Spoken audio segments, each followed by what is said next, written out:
thinking about recent workshop I did, and this one was on how to communicate with people to really get them to listen to and then take action upon your ideas.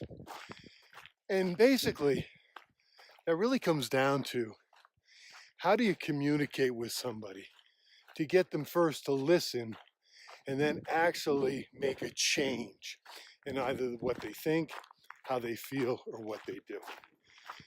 And as we talked previously, anytime we're trying to get another person, even ourselves, to change, the elephant's going to fight that change because the elephant is biologically and psychologically programmed to keep us in our comfort zone. And one of the opportunities I always find when I work with sales professionals, leaders, people in general, is an opportunity to change up the way we communicate with others and even ourselves. Because in my experience, when we're trying to even make a change in ourselves, it's almost the same as if we're trying to make it in somebody else. Because typically what happens when we try to make a change in ourselves, it's the rider that wants to make the change, and it's the elephant that typically resists the change but needs to be on board for the change to take place. So the communication opportunities that we have with others, we also have with ourselves. And probably the biggest opportunity I see is in our society, we've really been trained to be logical. We tend to value logic. And so what happens is when we're trying to communicate with somebody to get them to make a change, we usually do so from a logical perspective. In other words, we'll put together a rational series of reasons why that person would want to change.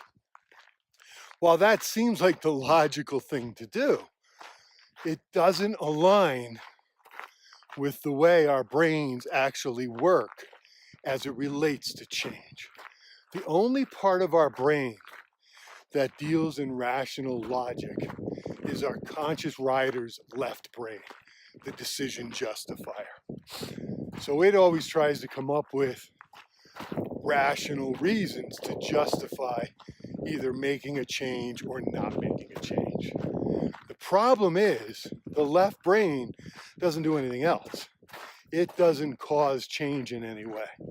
The two parts of our brain that impact whether or not we make a change are the rider's right brain and the elephant. And neither one of those deals in logic. Typically, for a change to happen, it starts in the right brain of the rider, because the right brain of the rider is the conscious mind's decision maker. And the right brain of the rider doesn't deal in logic. It deals in emotion and visuals. And so what I have found, the best way to communicate, to have a chance of first being heard and then actually having your ideas acted upon, is to communicate to the right brain from an emotional perspective. Because not only does the right brain deal in emotions, the elephant deals in emotion. And that's really all the elephant understands is feeling. The elephant only learns through experience. It doesn't learn through being told. So for example, if you were over my house and I was cooking and you were leaning up near my hot stove burner and you had never been burned, and I said to you, be careful, you're going to get burned if you move any closer, your elephant doesn't really get that. Your rider might, in terms of both the emotional right brain and the logical left brain, but the elephant will only learn if it's been burned. The way around that is by using communication techniques that make the necessary emotional connection. Because if I communicate using right brain language, the right brain is the emotional pathway from the conscious rider to the subconscious elephant. If I talk to the logical left brain, I typically get caught up in a conscious mind logical loop. So what I find is if I can make the emotional connection in that person's mind to making the change, it's much more effective. And I'll give you an example of what I'm talking about. Back when I first got out of college, the economy wasn't great and professional jobs were very hard to come by. So I ended up taking a job as a bartender. And so what my lifestyle was is that I would work from about 4 o'clock in the afternoon to about 2 or 3 in the morning. And so, after work, we'd all typically go over to IHOP, get some breakfast.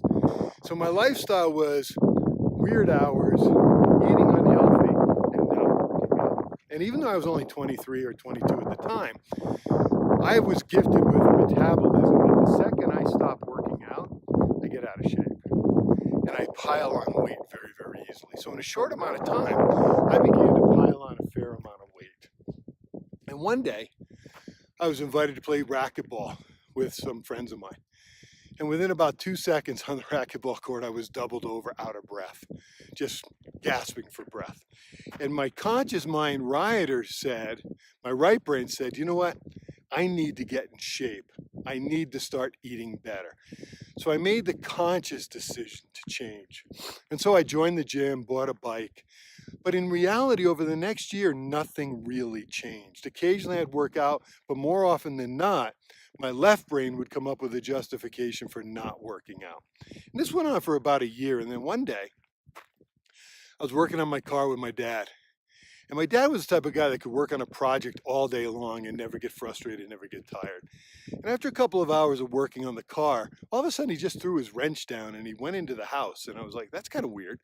And sure enough, about a minute later, my mom came out and said, Bill, something's wrong with your dad. So I went in and I found him sitting on the edge of the bathtub running a bath. And he was kind of clutching his chest. And I said, Dad, what's wrong? He goes, oh, nothing. I'm fine. I'm just going to take a hot bath. I'll be fine. I said, Dad, I think you need to go to the hospital. And he's like, nope, I'll be fine. Well, we went back and forth for a bit and finally convinced him he needed to go to the hospital. And sure enough, we get to the hospital. We're there for a little while. And the doctor comes out and tells me my dad had a heart attack. Now, in that moment, an emotional connection was made because I realized that, my dad was the youngest of, I think, like 6 or 7 kids. And his brother had had heart problems. All of his sisters had had heart problems. And it became very, very clear to me that my family history was heart problems. And that me being out of shape and overweight, chances are I was going to have a heart attack.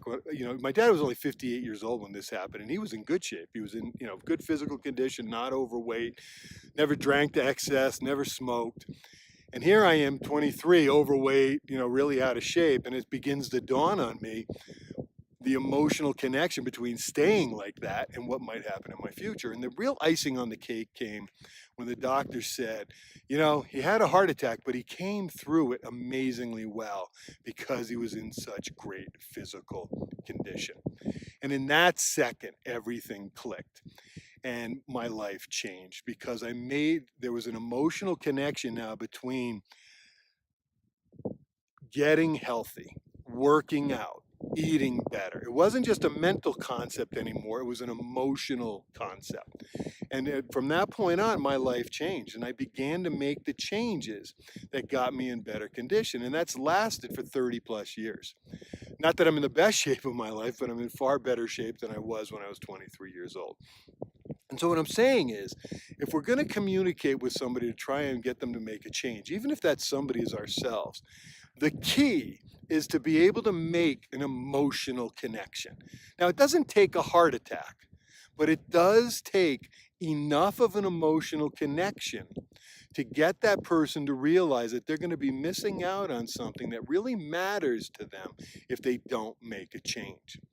And what I find is when people start to communicate from this standpoint, everything changes. Their ability to connect with others, their ability to be listened to, and for that, whatever the idea is to be acted upon goes up dramatically and everything changes. So I just thought I'd share that opportunity with you. Thanks for tuning in, and I hope you tune into some more of my videos. Have a great day.